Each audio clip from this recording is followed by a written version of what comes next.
Hello everyone, welcome to JRF Adda. मैं अदिति आप सभी लोगों के लिए लेके आई हूँ आज एक बहुत ही बड़े कंफ्यूजन का सॉल्यूशन। आप में से बहुत सारे स्टूडेंट थे जिन्होंने DSSB का वीडियो जब मैंने बनाया था तो बहुत सारे डाउट पूछे थे रिगार्डिंग कि मैम एलिजिबिलिटी क्राइटेरिया क्या है। 9 तारीख से आपके फॉर्म्स ऑन होने वाले हैं, तो हम दिल्ली के बाहर के हैं तो क्या हम अप्लाई कर सकते हैं? मैम बीएड चाहिए कि नहीं चाहिए? अगर पीएचडी है तो क्या करें? मास्टर्स है, मास्टर्स नहीं है, मास्टर्स में फर्स्ट डिवीजन सेकंड डिवीजन, बहुत सारा कंफ्यूजन है जो क्राइटेरिया को लेकर बना दिया गया है। या मैं ये भी कह सकती हूँ कि इसमें थोड़ा सा घी डालने का काम यूट्यूब वीडियोस ने भी किया है, क्योंकि हर वीडियो में अलग चीजें, हर वेबसाइट पे अलग चीजें लिखी जा रही है।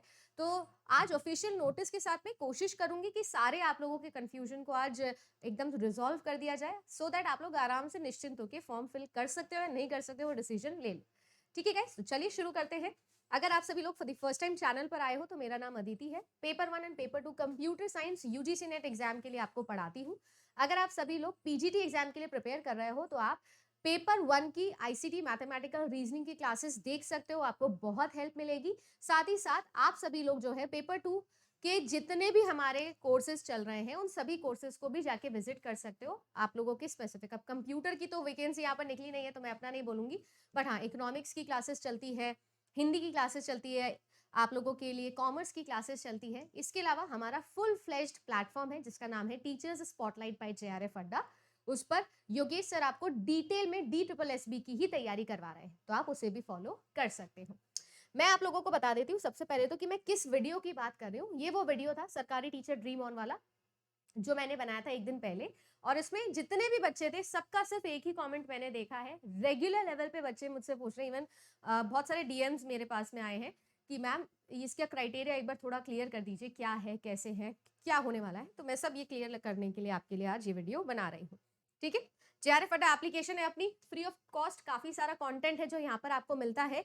आप सभी लोगों के लिए जो ये लाइव क्विज वाला पार्ट है ना, इस क्विज में मैंने बहुत सारे क्वेश्चंस डाले हुए हैं, प्लस वेबसाइट पे previous year questions of UGC NET examination starting from 2019 to 2023 जून आपके लिए सारे अपलोडेड है। ये टोटली फ्री ऑफ कॉस्ट है, आप इसको जाके जरूर देख लीजिएगा क्योंकि आपके पीजीटी वाले एग्जामिनेशन में ये बहुत ज्यादा हेल्प करेंगे। नेट के previous year question as it is PGT exams में पूछे जाते हैं। मैं बार बार बोल रही हूँ, एक बार ट्राई करके देखिएगा, you will be really thankful, ये मेरा वादा है आपसे। अब आ जाते हैं कि क्या सिनेरियो है, कैसा सिनेरियो है। ये ऑफिशियल नोटिफिकेशन है बायोलॉजी की जो वैकेंसी है ना मेल, उसका क्लिप है जो लेके आई हूँ आपके लिए, सो दैट आपको मैं ऑफिशियली बताऊं कि क्या गड़बड़ है और क्यों इतना कंफ्यूजन हो रहा है। देखिए, मैं यहाँ पर दो इंपॉर्टेंट चीजों पे बात करूंगी। सबसे पहले तो कि कौन अप्लाई कर सकता है। अगर मैं एरिया वाइज बात करूं तो देखो, एरिया वाइज आपको ये बहुत ही क्लियरली समझना है। अगर आप दिल्ली के अंदर रहते हो, दिल्ली एनसीआर की बात हो रही है, तब तो आप डायरेक्टली इस फॉर्म को फिल कर सकते हो, आपको किसी भी तरीके की कोई भी रिक्वायरमेंट की जरूरत नहीं, आप सीधा सीधा इस फॉर्म को अप्लाई कर सकते हो। अगर आप सभी लोग नॉन दिल्ली कैंडिडेट हो, ठीक है, Delhi not just not Delhi, Delhi NCR, अगर आप दिल्ली एनसीआर क्राइटेरिया के अंदर नहीं आते हो, बाहर के हो, तो भी आप इस फॉर्म को फिल कर सकते हो। बट याद रखना कि अब आप सभी लोग की कोई भी कैटेगरी हो, आप अनरिजर्व या फिर जनरल कैटेगरी के माने जाओगे। मान लीजिए कि आप जो है वो रहते हैं, इमेजिन करिएगा, राजस्थान के अंदर, और आपकी कैटेगरी है एससी या एसटी या फिर ओबीसी, ठीक है, कुछ भी है, इवन ईडब्ल्यूएस, बट आप सभी लोग जो है वो यहाँ पर कैसे लेके जाएगा, आपको माना जाएगा इक्विवेलेंट जनरल कैटेगरी के। यूआर मतलब अनरिजर्व, जनरल कैटेगरी में ही आपको माना जाएगा। उनकी जितनी वैकेंसी है उसी के अंदर आप लोगों की पोस्टिंग आपको मिलेगी। तो पहली चीज तो आई हो कि ये क्लियरली आपको समझ में आया होगा कि मैंने नॉन दिल्ली कैंडिडेट्स के लिए क्या बोला। अब दूसरी चीज आ जाती है कि मैम ये जो बीएड है ये चाहिए है कि नहीं चाहिए है, किसको चाहिए है, कब चाहिए है, ये सारी कंफ्यूजन को भी क्लियर करते हैं। आप देखो, आप सभी लोगों को ये चीज समझनी रहेगी कि हमारे लिए जो DSSB है उसमें 3 तरीके की पोस्टिंग निकलती है। टीचिंग की बात करूं, एक निकलता है आप लोगों का पीआरटी, एक निकलता है आपका टीजीटी, और एक निकलता है आपका पीजीटी। ये 3 वैकेंसीज है जो आप सभी लोगों के लिए निकलती है।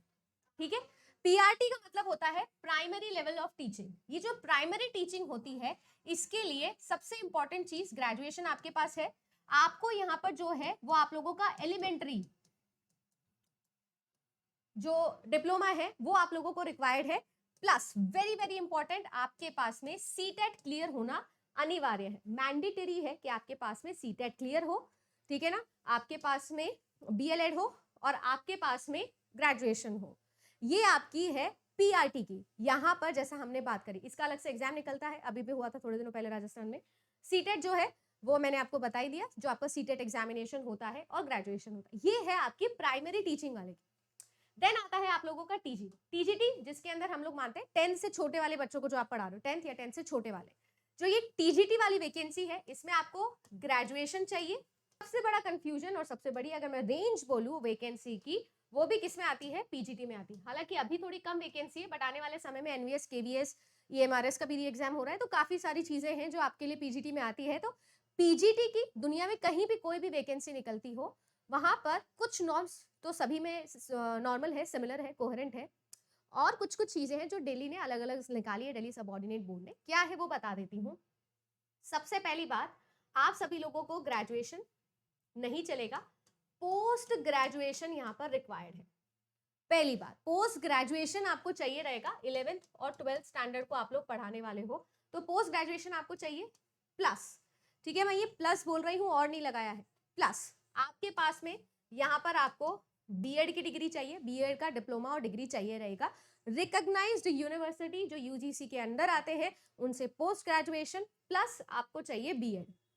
ठीक है, या फिर या बोल रही हूं, या आपका अगर ऐसा सिनेरियो चल रहा है कि आपकी 10th 12th ग्रेजुएशन और पोस्ट ग्रेजुएशन, इन सभी के अंदर अगर आप सभी लोगों की 60% से अबव है, यानी कि आप फर्स्ट डिवीजन रहे हो through out your 10th 12th graduation and post graduation, graduation and post graduation की फाइनल सेमेस्टर नहीं चलेगा, क्यूमुलेटिव चलेगा। आई नो आपको पता होगा, मैं बस मेंशन कर रही हूँ। तो ये सारे के सारे अंदर अगर आप हमेशा 60 अबव आपकी परसेंट रही है, फर्स्ट डिवीजन आप रहे हो, तो मैं आपको गारंटी कर देती हूँ कि फिर आप सभी लोगों को जो BEd है वो नहीं रिक्वायर्ड है फॉर्म फिलिंग के समय, पोस्टिंग के भी समय।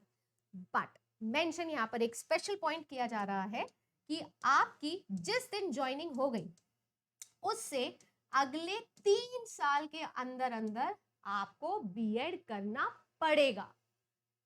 मतलब कुल मिला के बात ऐसी कि BEd तो करना ही है, अभी नहीं तो अगले 3 साल में कर लेना पड़ेगा, पर कर लेना है। अगर आपका BEd नहीं होता अगले 3 साल के अंदर, तो आपकी जो पोस्टिंग है वो कैंसिल हो जाएगी, ऐसा इन्होंने बोला हुआ है। समझ गए हैं? अब एक और या यहां पर है, वो या ये कहता है कि आपके पास में अगर PhD है तो कोई लोड नहीं है, ये सब कुछ भी नहीं चाहिए। अगर आपके पास में PhD डिग्री है तो आप डायरेक्टली PGD का फॉर्म भर सकते हो, कोई 3 साल 20 साल किसी का कोई रूल नहीं है। आराम से PhD आपके पास में है तो डायरेक्टली फॉर्म भर दो। समझ गए? पोस्ट ग्रेजुएशन और BEd चाहिए, या फिर पोस्ट ग्रेजुएशन तक फर्स्ट डिवीजन हो, फॉर्म फिल कर दो, पोस्टिंग भी मिल जाएगी क्लियर करते ही, बट अगले 3 साल के अंदर अंदर आपको BEd कर लेना है, या फिर PhD हो तो डायरेक्टली फॉर्म फिल कर दो। आई होप बिल्कुल क्लियरली सिंपल सोबर तरीके से समझा दिया है मैंने कि मैं क्या बोल रही हूँ। अब मैं आपको इसका प्रूफ भी दिखा देती हूँ, आप देख लीजिएगा। एसेंशियल क्या है, और डिजायरेबल नहीं देखना होता है, एसेंशियल देखना होता है, प्लीज ये चीज मेंशन कर दी है हमने। ठीक है, एसेंशियल में मास्टर्स डिग्री चाहिए किसी भी एक रिकॉग्नाइज्ड यूनिवर्सिटी से, और 2 देख लो डिग्री या फिर डिप्लोमा चाहिए ट्रेनिंग एजुकेशन में, दैट इज BEd। ठीक है, ये दोनों चीजें चाहिए आपको। अब आ गया क्वालिफिकेशन, जो कि आपके नेक्स्ट में आई हुई है, उसको ध्यान से देखिएगा। अगर आपके पास में PhD है आपके उस सब्जेक्ट के अंदर, तो आपको कुछ भी नहीं चाहिए, चलेगा। या फिर और आपके पास में फर्स्ट डिवीजन है हायर सेकेंडरी डिग्री और पोस्ट ग्रेजुएशन के अंदर, मैंडेटरी है कि इस कैंडिडेट को, अभी तो ये फॉर्म फिल कर सकता है, बट जो BEd है वो 3 years from the date of his joining of the service BEd कर लेना होगा, ऐसा इन्होंने बोला हुआ है। तो ऑफिशियल प्रूफ के साथ में क्या एजुकेशनल क्वालिफिकेशन आपको चाहिए है, क्या ये BEd का सारा कंफ्यूजन है, आई होप समझ में आ गया होगा। मैंने इतनी वेबसाइट्स पर इसको रिसर्च किया है, हर पे नई चीज लिखी है, हर पे कुछ अलग लिखा है, और इसीलिए मुझे पता है कि बच्चों को कंफ्यूजन हो रहा होगा। तो मैं उम्मीद करती हूँ कि मेरे इस छोटे से रिसर्च से आपकी बहुत हेल्प हो गई होगी, आपको क्लियरली समझ में आ गया होगा कि क्या आप फॉर्म फिल कर सकते हो या नहीं कर सकते हो।